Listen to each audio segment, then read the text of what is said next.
Një dëshmi tjetër është popullimi i Shqipërisë është edhe kjo shkollë që ndodhet pas meje. Shkolla nëntëvjeçare Culli Zall. Është një shkollë e cila deri para pak kohësh gumzhinte nga vrapimet e fëmijëve, nga fëmijët e vegjël që ndiqnin shkollën, nga nxënës me çantët e shkollës, ndërkohë sot ajo është e mbyllur.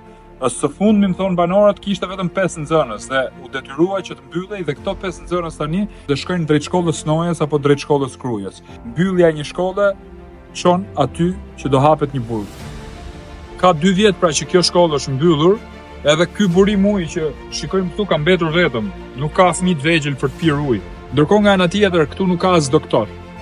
Është vetëm një infermiere që shkon nëpër shtëpia kur njerëzit kanë probleme shëndetësore dhe pa diskutim që kjo situatë duhet marrë fund një herë përgjithmonë.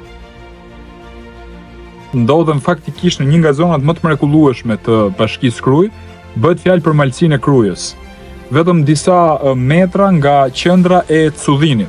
Komuna e Cullinit përfshin në vetvete disa fshatra, të cilat janë Bruzmal, Bruzall, Culli Zall, Culli Kamp, Shkreta, Mafsheqi, është fshati Ranzës, një komunë e cila faktikisht është lënë pasdore, është totalisht në mëshirë të fatit, po sigurisht tani është bregtisur edhe nga njerëzit. Njerëz cilët largohen çdo ditë më shumë nga kjo zonë e thellë, e cila është shumë pranë Krujës, por nuk gjejnë asnjë lloj shpresë sepse nuk kanë punësim, nuk kanë kushte.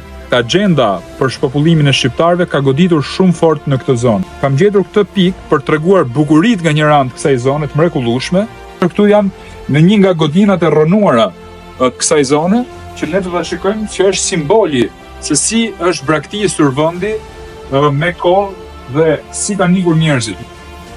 Njerëzit faktikisht kanë ikur nga malësia e Krujës, që është një nga zonat me potencialin më të madh turistik, sepse nuk i kanë shërbimet bazë. Këta i kanë plotësuar çdo kusht tyre njerëzve që të largohen.